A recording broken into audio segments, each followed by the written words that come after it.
Bab 162, Ibu Kota, 6. Jangan lupa like dan subscribe, agar kami makin semangat upload lebih banyak. Apakah dia benar-benar harus mengeluarkan arloji sakunya dari saku bagian dalam, memegang lengannya ke samping, dan mengucapkan kalimat itu? Bentuk Alastor. Apa artinya itu? Jika dia benar-benar harus melalui semua proses itu, senjata itu tidak memiliki kepraktisan dalam pertempuran, bukan? Eugene menggerutu dalam benaknya. Meskipun dia berpikir seperti itu, dia bisa melihat bahwa sebenarnya bukan itu masalahnya. Hari sebelumnya, Charmaine telah menunjukkan kepada Eugene bentuk takdir genosida surganya untuk pertama kalinya. Eugene dapat mengikuti proses transformasi dengan matanya pada saat itu, tetapi kecepatan Charmaine saat ini tidak dapat dibandingkan dengan kecepatannya dari kemarin. Ketika dia menggumamkan, bentuk Alastor, dengan pelan, tangan kanannya sudah ditutupi sarung tangan perak. Dengan kata lain, dia telah memperlambat transformasi bentuk takdirnya pada hari sebelumnya untuk menunjukkannya kepada Eugene.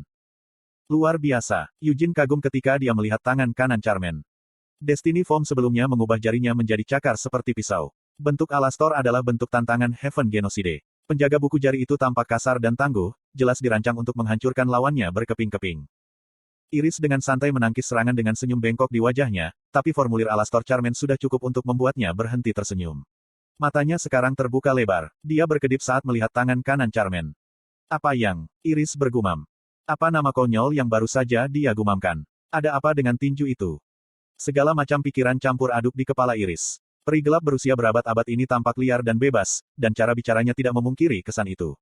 Namun, itu tidak berarti dia bisa memahami preferensi aneh Charmaine.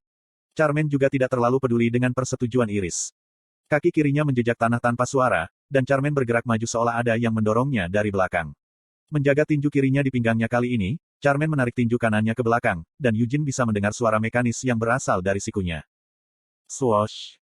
Iris tidak bisa menggunakan mata iblisnya pada saat yang tepat. Sebelum dia bisa mengetahui apa yang sedang terjadi, kepalan tangan Charmaine memaksa Iris untuk memahami situasinya. Guncangannya begitu kuat sehingga kaki Iris meninggalkan lantai saat dia didorong ke belakang. Iris bahkan tidak bisa mengeluarkan suara saat pukulan Charmaine membuatnya membungkuk. Orang umumnya membutuhkan waktu sejenak untuk memulihkan napas setelah melakukan pukulan keras ke usus. Tapi sebelum Iris bisa melakukan itu, kejutan lain membuatnya kewalahan, memulai kembali seluruh proses. Hit Charmaine menghujaninya dengan kecepatan yang luar biasa, tidak memberinya waktu istirahat. Kecepatan Charmaine sangat konyol sehingga Eugene hanya bisa mengikuti sebagian dari gerakannya. Apakah mungkin untuk bergerak seperti itu? Menjaga kakinya tetap diam, dia tidak menggunakan momentum tubuh bagian atasnya, termasuk pinggangnya.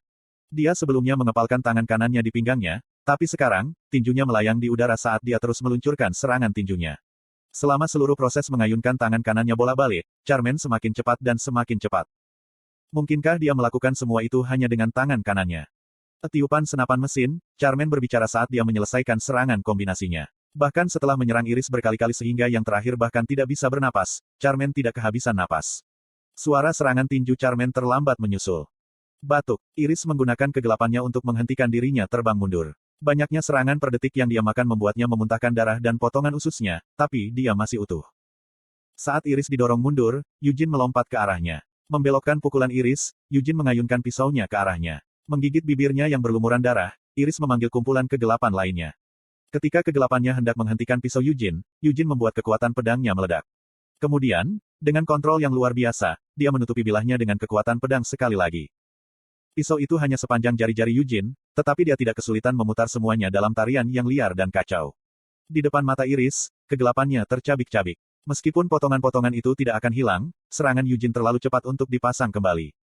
Bagian dalam Iris sakit. Dia tidak percaya bahwa dia telah membiarkan Charmaine mendaratkan banyak pukulan padanya dalam waktu sesingkat itu. Iris buru-buru mencoba mundur, ingin menenangkan diri, tetapi serangan tanpa henti Eugene dari atas membawa kembali kenangan yang sangat lama. Gaya menyerang dari atas ini. Serangan Eugene cepat dan berat, dia meletakkan seluruh bebannya di belakang setiap serangan. Tarian pisau liarnya tampak kacau, tapi Iris tidak bisa menemukan celah untuk melakukan serangan balik. Ketika dia mengira dia akhirnya menemukan kesempatan untuk menyerang, Eugene menggunakan serangan baliknya untuk melawannya. Amuk Asura, Iris menyadari. Kegelapan yang dibubarkan oleh serangan Eugene tidak bisa bersatu kembali. Sepanjang serangannya yang menggelora, Eugene tidak hanya menggunakan pisau tetapi juga sihir. Untuk memastikan bahwa kegelapan Iris tidak akan pulih begitu saja, dia telah menggunakan mantra perluasan ruang di antara serangannya dari atas. Selain itu, Eugene telah membuat kekuatan pedangnya menjadi benang tipis dan panjang dan menggunakannya untuk mengikat gumpalan kecil kegelapan yang terpisah. Bagaimana ini mungkin? Iris bertanya-tanya. Iris jelas tidak mampu melakukan ini. Benang kekuatan pedang. Aku tahu yang ini. Dia tidak akan bisa melupakan momen itu bahkan jika dia mencoba seumur hidupnya, saat dia kehilangan ayah tercintanya 300 tahun yang lalu. Vermont sialan itu telah membantai ayahnya dengan pedang mengerikan itu, membuat Iris putus asa. Pada saat itu, dia berharap bisa melemparkan dirinya di antara mereka dan menyelamatkan ayahnya. Moonlight Sword memancarkan cahaya bulan pucat yang tampaknya merupakan perwujudan dari kehancuran. Dia sangat sadar bahwa cahaya itu akan membakarnya menjadi abu, tetapi dia sangat rela melakukan pengorbanan itu untuk ayahnya. Namun, dia tidak dapat melakukan itu. Bajingan yang sama menyebalkannya dengan Vermont sialan itu telah menghentikannya. Hamel bodoh. Seandainya dia tidak memiliki mata iblis kegelapan, dia akan dibantai oleh Hamel.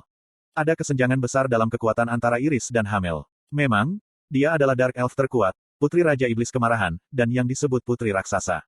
Namun, Iris adalah yang terlemah di kastil Raja Iblis Kemarahan 300 tahun yang lalu.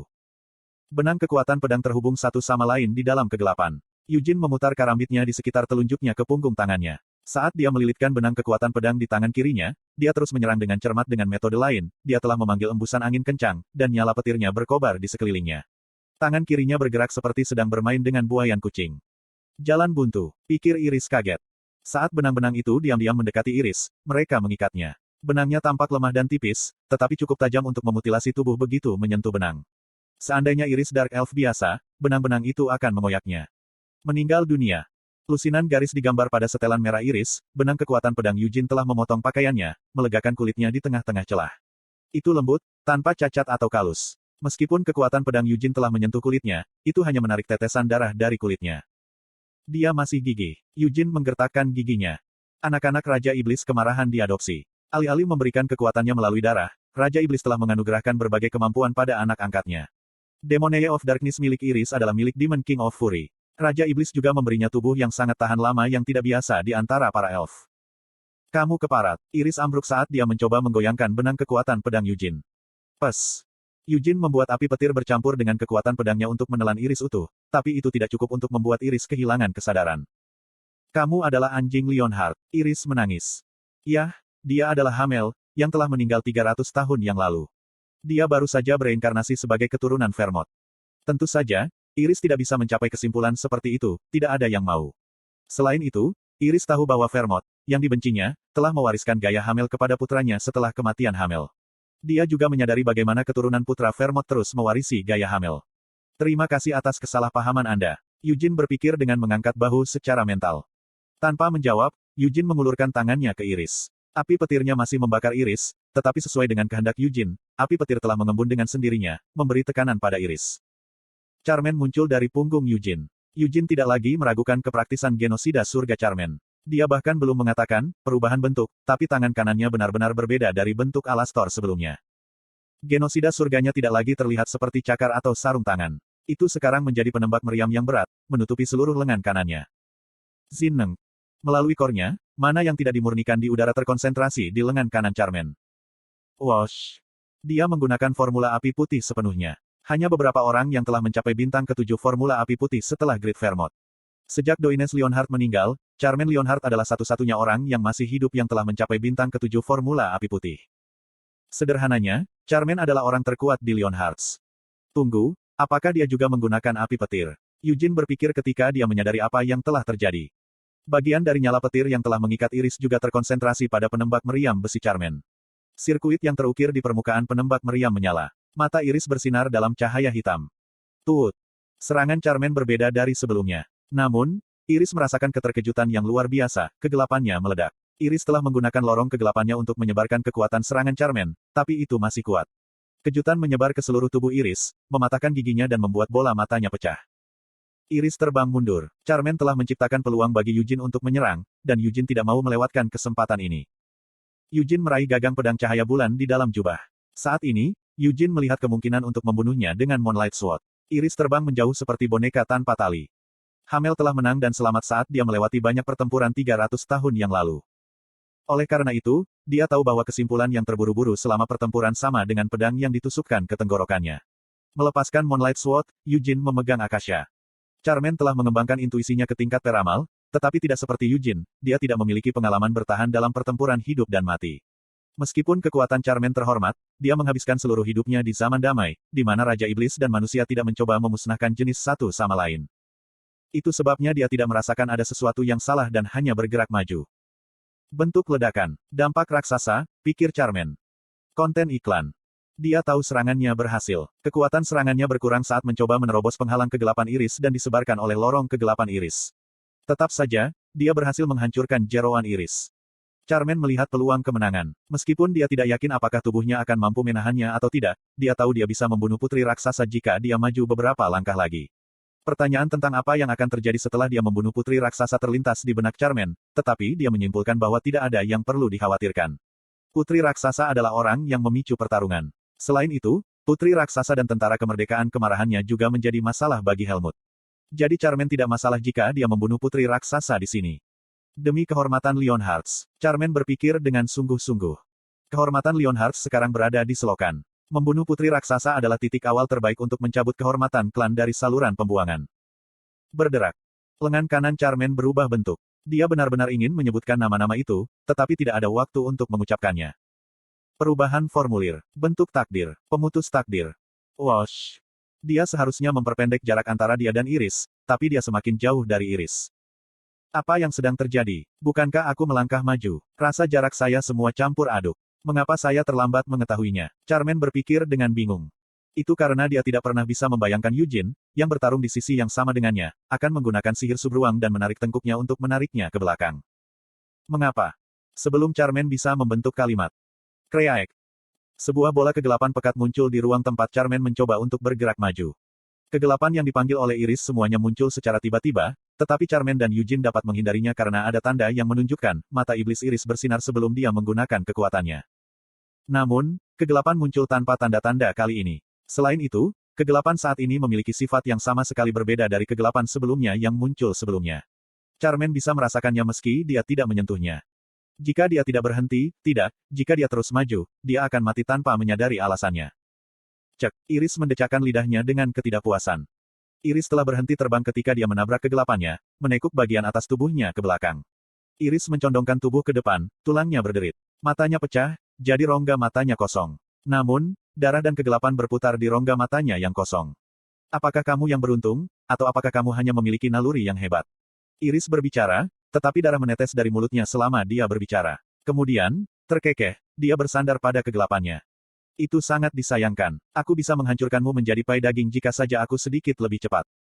Bola kegelapan, yang sebelumnya muncul dan menghilang. Perlahan meluncur ke bawah dinding, Iris menatap Charmaine dan Eugene. Putri, salah satu Dark Elf berbicara, berdiri di luar kegelapan Iris.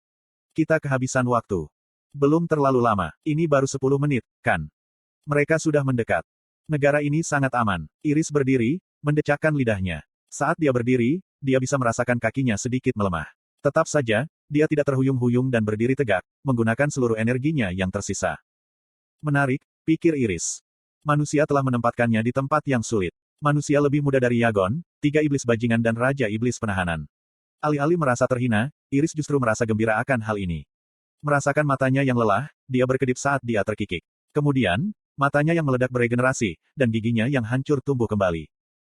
Kurasa negosiasi kita gagal, iya. Iris berbicara dengan ceria. Eugene bisa merasakan keinginan Iris untuk membunuhnya dan Charmaine mereda. Sambil mengangkat bahu, dia menunjuk ke Dark Elf di belakangnya. Salah satu Dark Elf mendekat, meletakkan sebatang rokok di antara jari-jari Iris dan menyalakannya dengan korek api emas. Atau akankah kita duduk di meja dan mulai bernegosiasi lagi? Tanya Iris, mengembuskan asap.